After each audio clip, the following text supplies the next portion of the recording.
Chukwuebuka Amaechi.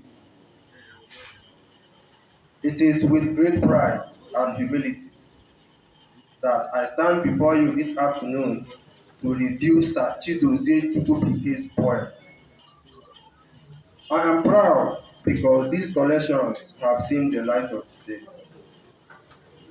And I am humble because I am favored by my foremost employer to be the reviewer of his book.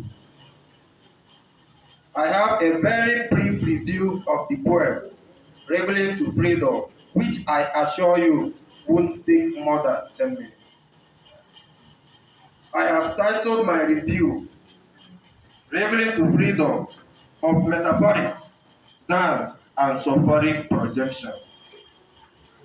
There is a kinship between the verisimilitude surrounding Chukwubuike's dance in Wriggling to Freedom and Okara's it in the voice. Both dance and it are clearly projected in these works, yet they elude a finite meaning. In what serves as the prologue to Wriggling to Freedom, titled Turn Before the Dance, the poem Personal introduces us to a world of dancers where drums speak tones to which the Personal and his tribe dance. But we are asked not to dance just yet, for some dances are only a prelude to a procession to Cemetery Road. For to wriggle, in the first place, is not a desirable exercise of mere dance. The Personal in line 7 of this prologue contrastively ushers us into the labyrinth of dance metaphor when he says, fire is a beautiful thing. It is golden and attractive. And in the following line, we find the toddler crawling to fire. We also see the adult dragging the toddler away.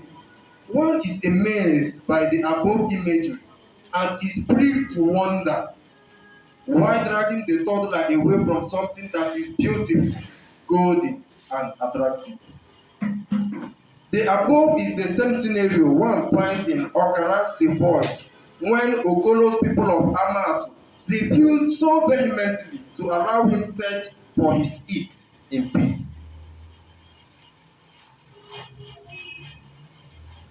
Moving forward, Wriggling to Freedom extrapolates that dance is a struggle, a commitment, and a total resolve to have a just world.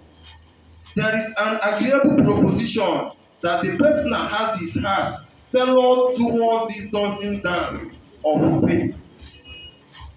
According to the last two lines of the prologue, a defined destination, a destination of liberation, a destination of freedom.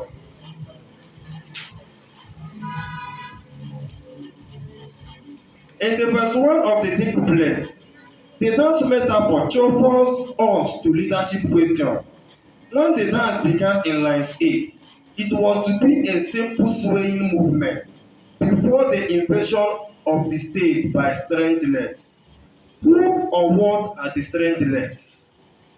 The strange legs represent the ineptitude and rudderlessness of the ruling class.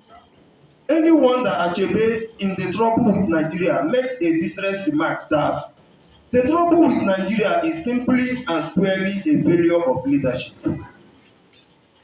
There is a sense of disappointment in the poem that these strange dancers have relegated leadership to the background and upheld the ugly version they dubbed politics. And politics, shamelessly, has become synonymous with everything leadership should not be. The poem Personal notes with regret that the contest had lost moral balance, as these strange dancers are devoid of ethics and aesthetics, thereby turning the country to a chaotic theatre of dance. However, the Personal is not without hope. This is evident in lines 19 thus. Yet the diligent dancer danced by the rules against all criminal odds. The verse 2 brings us to a commanding dot, the dot of the spotlight. Here, the dot is eternally assaulted by envy and jealousy. yet emboldened by its accomplishment. But a dot is used to indicate the end. And in many cases, there is no beginning without the end. It is used to separate. The function of the dot is in striking marriage with the ethnic or tribal name Igbo, which means, according to Chidozie, to separate. Example, Igbo, to separate a fight. That informs us that without this dot, the whole remains meaningless. This verse says that the dot reaches out for an embrace in defiance of their disdain. Wriggling to freedom is not that manifesto for a young and rare spirit seeking an unguarded adventure, but an atlas for navigating the path of true sons of their true fathers. The above is the reason the sulfur, a yellowish green chemical, and its effect is used. Firstly, for the yellowish color overlaying the Biafran flag, and for its use to preserve and counter pest, etc. Wriggling to freedom does not glory in futile and elusive dance. That's why in verse 5 the prisoner says, "The mad drummer tells the drum dancer, show me the arena of this dance." And the drunk points at the homestead of his mother's lover. To the above, the prisoner reports, the theater of this new dance is ominous. There is something about the Biafran war experience that has refused to die, and at the same time has refused to heal or forgotten.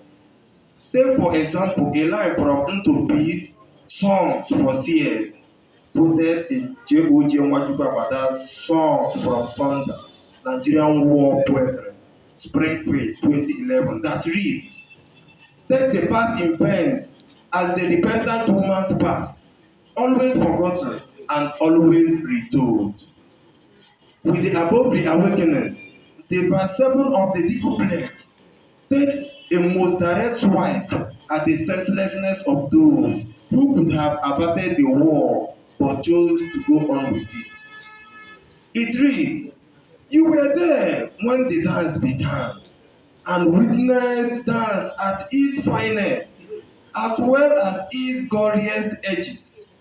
In spite of your costly dancing shoes and your athletic frame, you fed your chi when it mattered most. You shamelessly brought in alien dancers to lend you some legs in the dance."